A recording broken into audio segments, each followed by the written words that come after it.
বন্ধু, জীবন মানেই কখনো সুখ তো কখনো দুঃখ, কখনো হাসি তো কখনো কান্না, কখনো ভালো সময় তো কখনো খারাপ সময়। কিন্তু যখন আমাদের সামনে খারাপ সময় আসে তখন আমাদের মধ্যে বেশিরভাগ মানুষই ভেঙে পড়ি, এগিয়ে যাওয়ার রাস্তা হারিয়ে ফেলি, বুঝে উঠতে পারি না কি করব। আজ আমরা এই ভিডিওতে এমন একটি মূল্যবান সূত্র সম্বন্ধে জানতে চলেছি যেটা খারাপ সময়ে আমাদের কাজে আসবে, জীবনে খারাপ সময় কাটিয়ে উঠতে সাহায্য করবে, এমনকি ভালো সময়েও নিজেকে সংযত রাখতে সাহায্য করবে। তাই কাহিনীটি অবশ্যই শেষ পর্যন্ত শুনুন, কারণ এই সূত্রটি আপনার সারা জীবন কাজে লাগবে। একবার এক রাজা তার সমস্ত বুদ্ধিমান মন্ত্রীদের ডাকে আর বলে, আমি এমন একটা সূত্র চাই যেটা খুব ছোট হবে। আমি বড় বড় বই চাই না, কোনো শাস্ত্র চাই না, আমার বড় বড় শাস্ত্র পড়ার সময়ও নেই। আমি এমন একটা সূত্রের খোঁজ করছি যেটা একটা বাক্যতেই পূর্ণ হয়ে যাবে, যেটা সবসময় কাজে আসবে। সুখ হোক কিংবা দুঃখ, জিত হোক কিংবা হার, জীবন হোক কিংবা মৃত্যু, সর্বদা কাজে আসবে। তোমরা আমার জন্য এরকম একটি ছোট্ট সূত্র খুঁজে নিয়ে এসো। এরপর বুদ্ধিজীবীরা খুব পরিশ্রম করতে শুরু করে। তারা বড় বড় গ্রন্থ পড়ে, নিজেদের মধ্যে তর্ক বিতর্ক করে, কিন্তু তাও তারা কোনো ফলাফল বের করতে পারে না। অবশেষে সবাই ক্লান্ত হয়ে ও হেরে গিয়ে বসে পড়ে।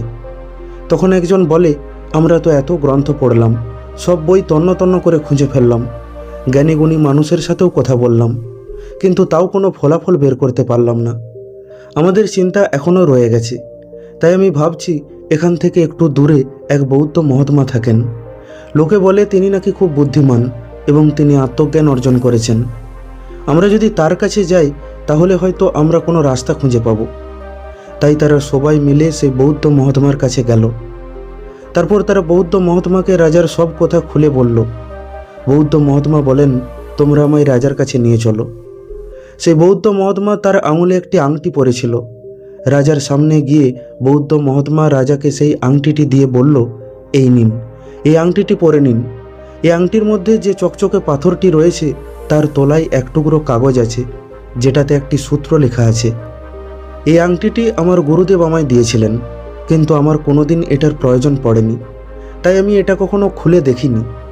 কিন্তু এই আংটিটি দেওয়ার আগে গুরুদেব আমাকে একটি শর্ত দিয়েছিলেন। তিনি বলেছিলেন, যখন আর কোনো উপায় থাকবে না, যখন তুমি একদম নিরুপায় হয়ে উঠবে, জীবনের সব রাস্তা বন্ধ হয়ে যাবে, তখন এটা খুলে এর মধ্যে থাকা সূত্রটি পড়বে। কিন্তু ঈশ্বরের কৃপায় আমার জীবনে তেমন কোনো খারাপ সময় আসেনি, তাই আমি এর মধ্যে থাকা সূত্রটি কখনো পড়ে দেখিনি। এর মধ্যে নিশ্চয়ই কোনো বড় রহস্য আছে, তাই এটা আপনি রেখে দিন, কিন্তু শর্তটা মাথায় রাখবেন।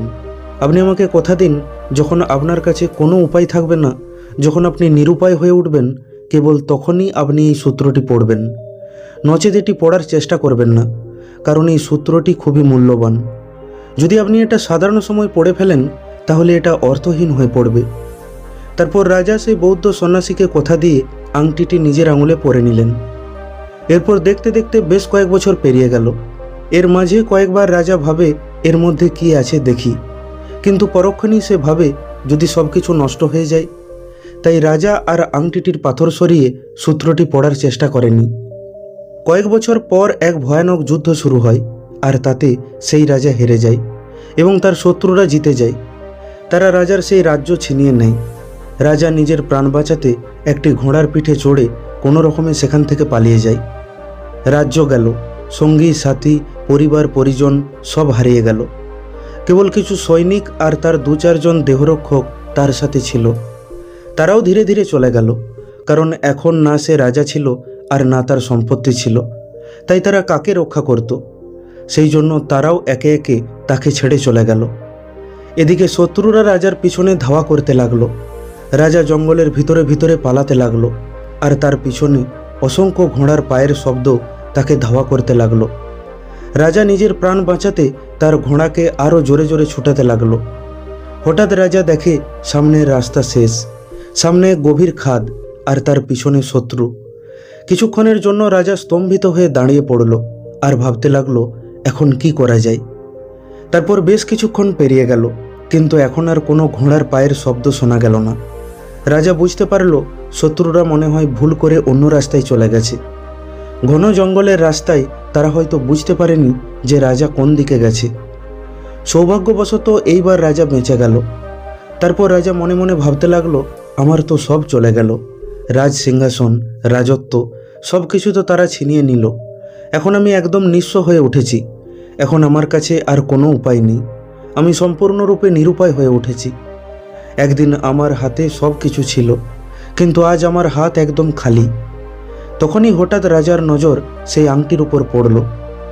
রাজা তৎক্ষণাৎ আংটিটি আঙুল থেকে খুলে সেই পাথরটি সরিয়ে সেখানে থাকা কাগজের টুকরোটি বের করল, আর দেখল সেখানে একটা কথা লেখা রয়েছে, এই সময়টাও পেরিয়ে যাবে।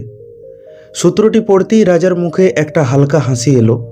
সে বুঝতে পারল, আগে আমি রাজা ছিলাম, কিন্তু আজ আমি নিঃস্ব। মানে আগে আমার সুখ ছিল, আর এখন কেবল দুঃখ। যখন সুখটা থাকলো না, তখন দুঃখটাও সারা জীবন থাকবে না। এটাও একদিন চলে যাবে, এই সময়টাও পেরিয়ে যাবে। এই কথাটা পড়তেই রাজা একেবারে শান্ত হয়ে উঠল। তার শরীর ভয়ে এতক্ষণ কাঁপছিল, যা এখন স্থির হয়ে উঠল। তারপর সে ভাবতে লাগলো, সূত্রটাতে ঠিকই লেখা আছে। এই সূত্রটি রাজার মনে একটি আশার আলো নিয়ে এলো। ধীরে ধীরে রাজার মধ্যে সাহস জেগে উঠল, ভয় দূর হতে লাগলো। এখন সে আর অস্থির নেই, নার্ভাস নেই। তাই সে শান্তির সাথে সেখানেই বসে রইল, আর পুনরায় সে আংটিটি আঙুলে পরে নিল। তারপর সে অনেক পরিশ্রম করল, তার বন্ধু ও অবশিষ্ট সৈনিকদের একত্রিত করল, তাদের সাহস দিল, আর পুনরায় শত্রুদের উপর হামলা করল।